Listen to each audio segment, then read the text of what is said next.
quisiera que me acompañaran a Efesios capítulo 2, del 11 al 12. Como Tonito me dice que tengo que ponerle título a los sermones, yo no tenía costumbre.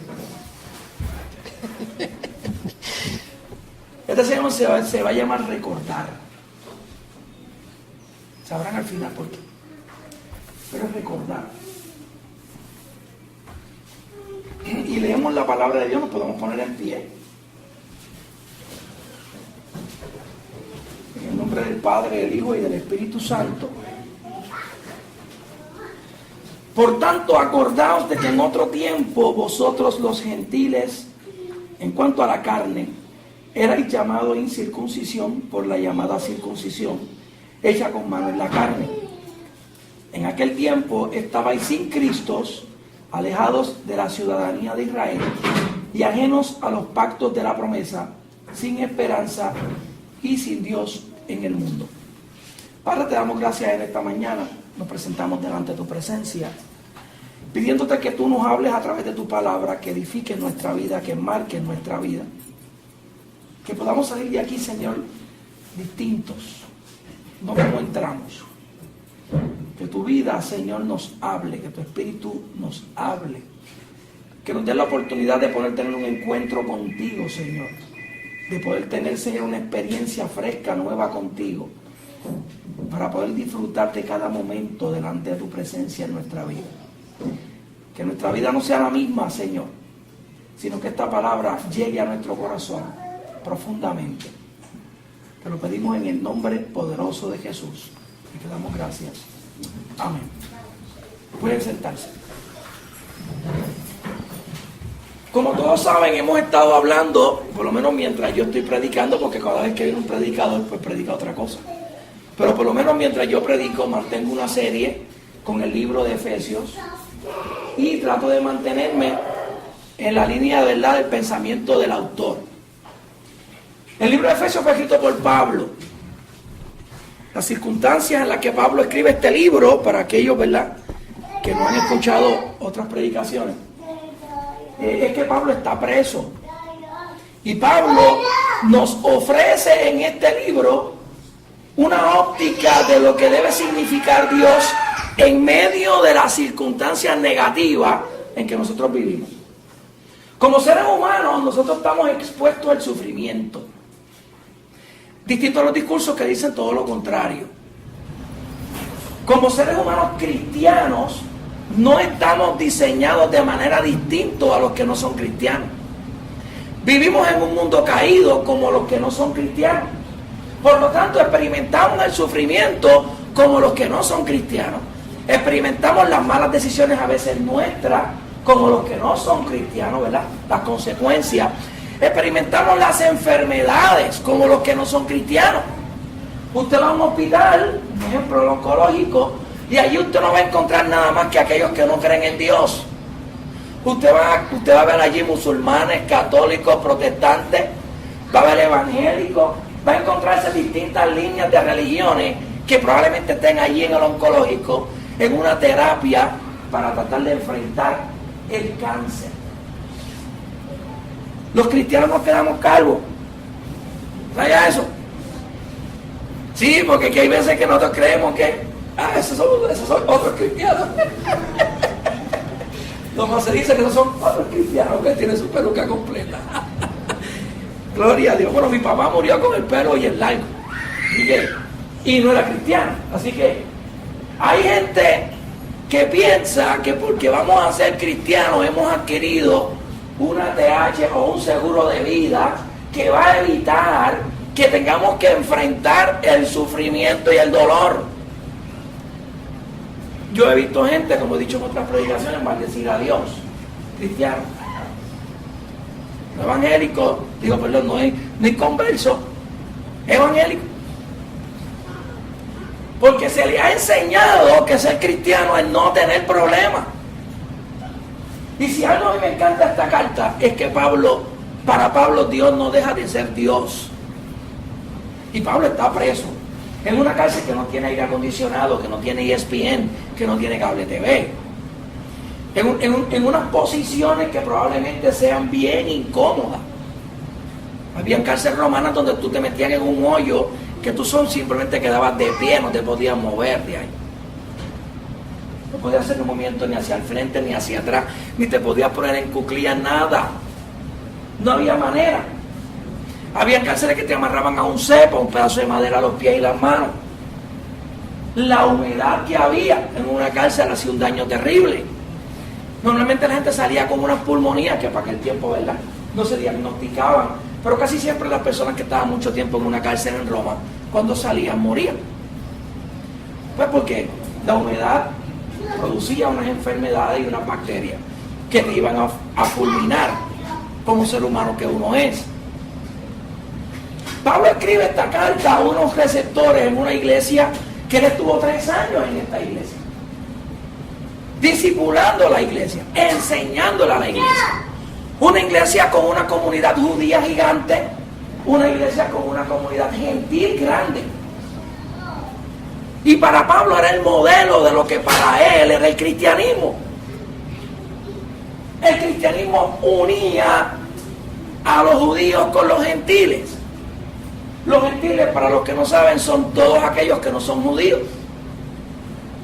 Así que en medio de esta dinámica, Pablo le escribe a su iglesia, una iglesia muy amada, que según Hechos de los Apóstoles, aunque yo creo, ¿verdad?, que otra iglesia sí lo lloraron, pero en Hechos de los Apóstoles, la despedida de Pablo de los ancianos de Efesios, cuando les dijo que no iban a ver más su rostro, la iglesia lloró con él.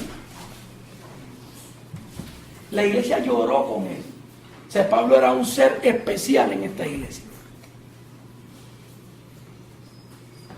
Pablo nos dice en el capítulo 1 que Dios nos ha llenado de bendiciones espirituales. Nos habla en ese capítulo 1 de los beneficios de la salvación. Nos habló de ser escogidos, dándonos Dios propósitos, diseños, metas y objetivos. Hay veces que no son las metas que nosotros tenemos.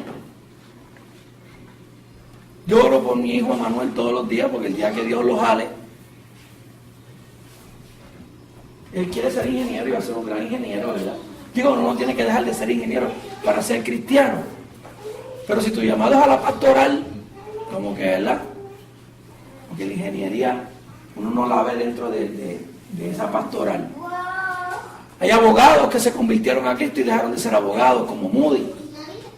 Cuando Dios nos escoge, Dios nos da propósito, nos da diseño. Pablo nos habló en el capítulo 1 de que Dios nos llamó a ser sin mancha y sin arruga. Y cuando hablaba sin mancha y sin arruga, usó términos que tenían que ver con el sacrificio puro y perfecto en el Antiguo Testamento. Pablo nos habló de ser adoptados hijos. Que todo lo que Él nos los da conforme al puro afecto de su voluntad. Ya que es un afecto profundo. Pablo nos dice que somos aceptados en el amado, en Él, en Cristo.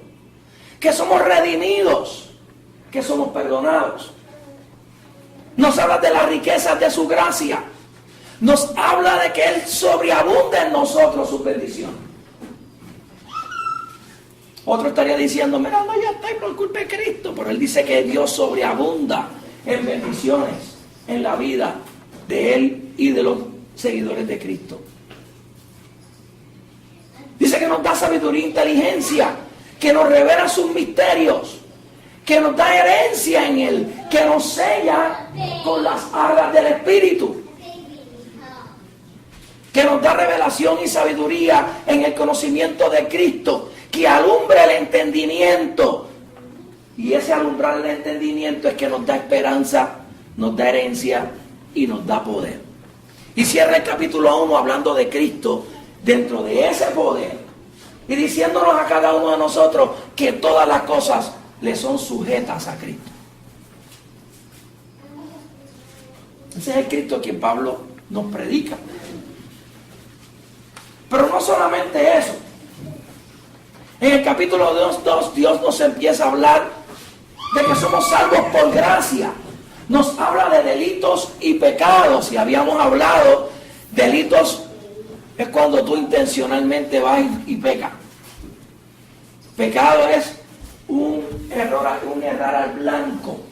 Pero el delito, para Pablo, el término en griego es paráptoma, es que tú ves el letrerito que dice no pase, está mojado, y por ahí es que tú vas a pasar, porque por ahí que tú quieres, aunque te resbales y te rompa la crisma. Pablo habla de rico en misericordia, de gran amor, que nos da vida, nos resucita juntamente con Él, nos da abundantes riquezas, que nos da una salvación gratis, que somos hechos a su imagen, creados para buenas obras, y que Dios las preparó para que anduviésemos en ella. ¿Hasta dónde Dios nos ha llevado? Si nosotros todos los días nos levantáramos pensando en todas estas grandes cosas que Dios nos ha dado, yo creo que seríamos los seres humanos más felices del mundo. Pero somos seres humanos, hay días que no nos levantamos pensando en nada de esto. Pero sí que vienen los domingos y el pastor tiene que recordárselo a todo el mundo. Y hay que ir a la escritura y hay que volvérselo a recordar. Pero sí que hay que leer la Biblia, leerla y releerla. Porque nuestras memorias no son perfectas, no nos acordamos de todo lo que leemos. Y tenemos que volver a leer para volver a recordar. Y acordarnos que Dios nos ha sacado de donde nosotros vivíamos para una vida mejor. Pablo le dice a la iglesia de Efesios que se acuerden, que recuerden.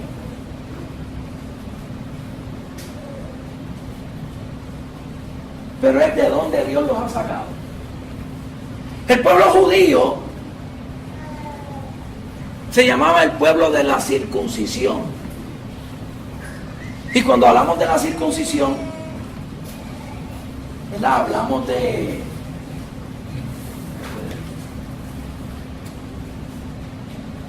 que había un pacto entre el Dios y el pueblo de Israel. La circuncisión significaba que Dios estaba con Israel. Pablo le dice a Efesios, acuérdense que antes ustedes eran un pueblo sin circuncisión, incircuncisos, y eran llamados incircuncisos por el pueblo de Israel que hablaba de una circuncisión. Para Israel, la circuncisión era la señal del pacto entre Dios y el pueblo de Israel.